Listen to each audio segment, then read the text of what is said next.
जोहार भील प्रदेश। आदिवासी परिवार के तमाम साथियों का शुक्रिया।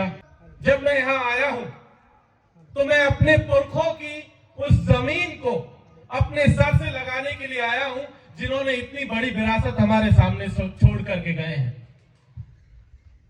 साथियों, ये जो चिंतन शिविर है, ये जो वैचारिक चिंतन शिविर है, अगर हम लोग देखें तो आजादी के बाद से लेकर अभी तक पिछले 75-80 सालों में एक चीज हमें देखने को मिली और वो ये हुआ कि हमें मानसिक गुलामी की तरफ धकेल दिया गया। और इसीलिए ये चिंतन शिविर का होना बहुत जरूरी है। मैं जिस इलाके से आता हूं, मेरा इलाका राजस्थान के पूर्वी हिस्से में सवाई माधोपुर डिस्ट्रिक्ट से मैं आता हूं। दिल्ली विश्वविद्यालय में प्रोफेसर हूं और मैं जानता हूं कि इस तरीके के चिंतन शिविरों की क्या अहमियत है, क्योंकि हम देख रहे हैं कि हमारी तरफ दरअसल मीणाओं को मीन भगवान के खांचे में धकेल दिया गया है। ये जो मीणाओं को मीन भगवान के खांचे में धकेला गया और उसका नतीजा ये हुआ कि आज की तारीख में उनके ऊपर एक बड़ा संकट मंडरा रहा है। वो संकट आपके ऊपर ना मंडराए, उस तरीके की कोई चुनौती आपके सामने ना आए, इसीलिए इस तरीके के चिंतन शिविरों का होना बहुत जरूरी है। साथी, आपकी ताकत को देखते हुए हमने पिछले दिनों देखा था कि राजस्थान सरकार ने एक घोषणा की थी, उन्होंने बांसवाड़ा को संभाग बना दिया था। आप सब लोग जानते हैं ये जो राजनीति चल रही है, ये राजनीति का मकसद क्या है? बांसवाड़ा को संभाग बनाने की बात नहीं हो रही थी। हम लोग बात कर रहे थे कि पूरे इन 4 राज्यों को मिलाकर के, भीलों की पूरी आबादी को मिलाकर के एक भील प्रदेश बनाया जाए। लेकिन वो संभाग बना करके शायद वो सोचते हैं कि हम आपकी मांग को कुचल देंगे, वो शायद ऐसा सोचते हैं।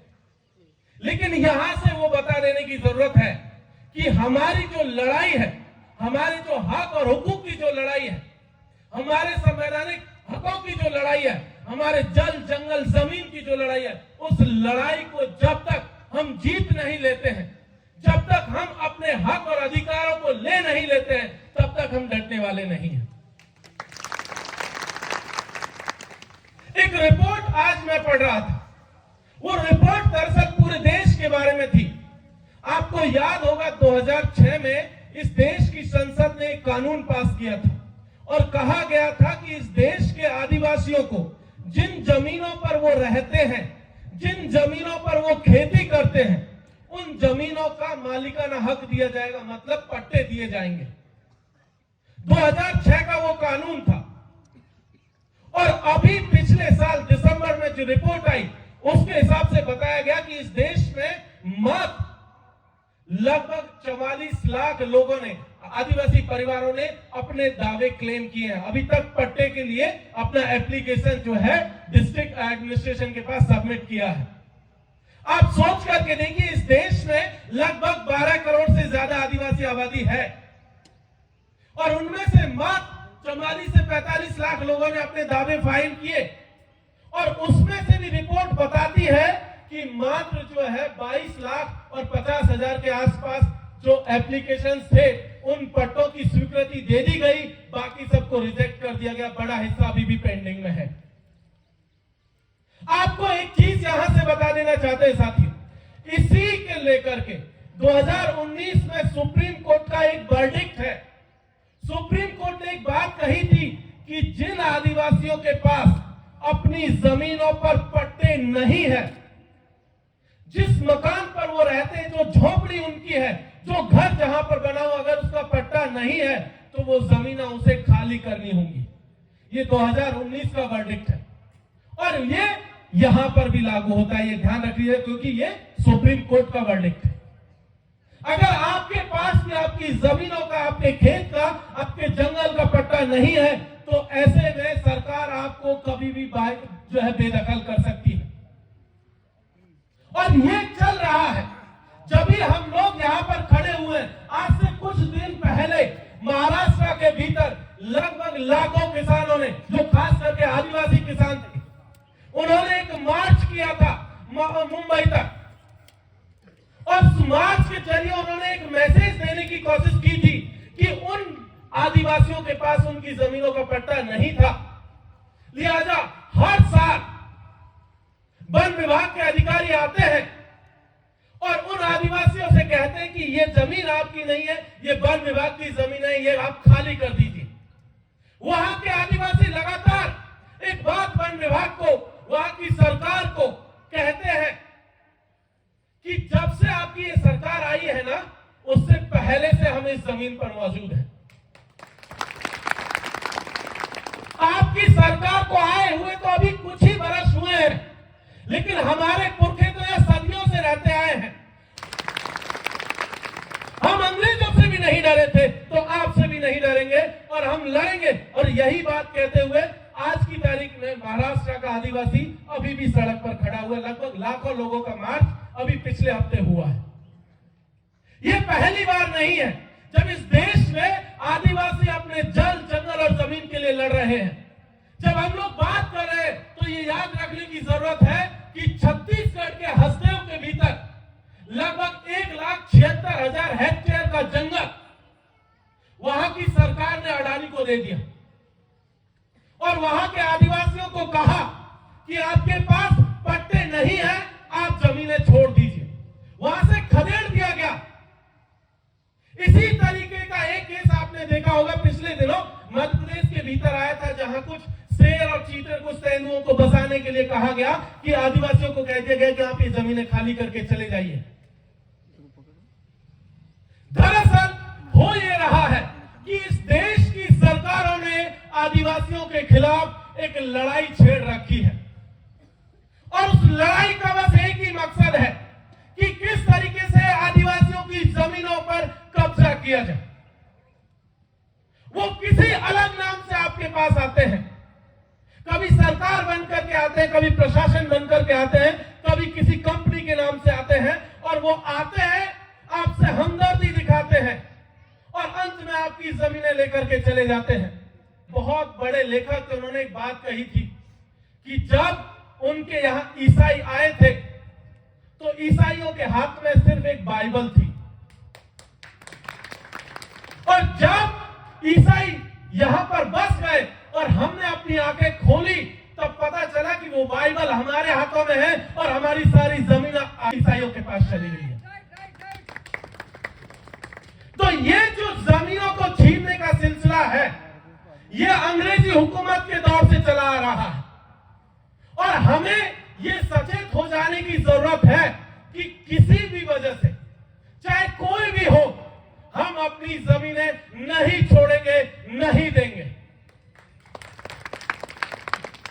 एक बात और समझ लेनी है हमें, क्योंकि आदिवासी परिवार जब बात कर रहा है तो पूरे देश के आदिवासियों की बात कर रहा है, सबको मानसिक गुलामी से बाहर निकालने की बात कर रहा है। आज की तारीख में अगर हम लोग देखें तो पिछले 75 सालों में हमने सिर्फ इस देश के जो बड़े बड़े लोग हैं उन सबको सिर्फ वोट दिए, चाहे कोई विधानसभा पहुंचा, कोई लोकसभा पहुंचा। 75 सालों में बहुत लोगों को वोट दिया और वो वोट लेने आए और उसके बाद भूल गए। उन्हें भी पता भी नहीं कि किस व्यक्ति ने वोट दिया और उसकी क्या समस्याएं हैं।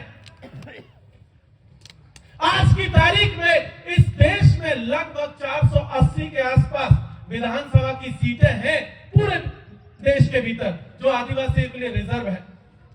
लगभग 47 लोकसभा की सीटें हैं जो आदिवासियों के लिए लोकसभा में रिजर्व है, लेकिन आदिवासियों की बात करने वाला वहां कोई पर नहीं है। वहां कोई जाकर के आदिवासियों की बात नहीं करता। जितने लोग यहां से चुन करके गए, सबने अपनी पार्टी की वफादारी की, सबने अपने नेताओं की वफादारी की। तो ऐसे में ये बात भी आपको ध्यान रखनी है कि कौन लोग हैं जो आपके साथ दिन और रात खड़े होते हैं, कौन लोग हैं जब आपको जरूरत होती है, कभी आप बीमार पड़ते हैं, कभी कोई और तरीके का संकट आता है, जब आपके साथ खड़े होते हैं। ऐसे लोगों को अब लोकसभा और विधानसभा में भेजने की जरूरत है। वो लोग नहीं चाहिए जो जयपुर और दिल्ली में रहे, यहां से चुनाव के टाइम पर आए, कोई दारू बांटे, मुर्गा बांटे और वोट बटोर के चले जाए। ऐसे लोगों को बिल्कुल नहीं चुनना है। लोग ऐसे हो जो दिन और रात आपके साथ बैठ करके खाएं, दिन और रात बैठ करके आपके साथ जिए, संकट के समय में खड़े हो। तो इसीलिए इस बात को भी हमें यहां से समझने की जरूरत है साथी। और ये पहली बार नहीं है, हमारे पुरखों ने ऐसी करामातें पहले भी कर करके दिखाई थी। अंग्रेजी हुकूमत के खिलाफ भी हमारे पुरखे लड़े थे इसी तरीके से। वहां भी कुछ लोग आए थे जो आदिवासियों का हमदर्द बन करके आए थे, लेकिन हमारे पुरखों ने उनके खिलाफ भी जो है लड़ाई लड़ी, जो ये दावा कर रहे थे कि हम आप ही में से हैं, और तब भी हम जीते थे, अब भी हमको ये लड़ाई जीतनी है साथियों।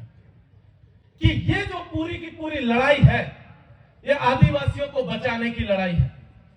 ये लड़ाई हमारी संस्कृति को बचाने की लड़ाई है। ये लड़ाई हमारी पहचान को बचाने की लड़ाई है। ये लड़ाई हमारी भाषा बचाने की लड़ाई है।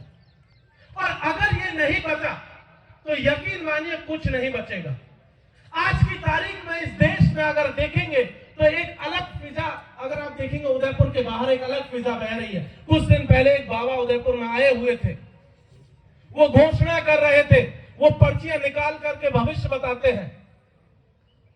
मध्य प्रदेश में उनके ऊपर एफआईआर हो गई, तब से भविष्य बताना मध्य प्रदेश में बंद कर दिया। वो आजकल मध्य प्रदेश में भविष्य नहीं बता रहे हैं।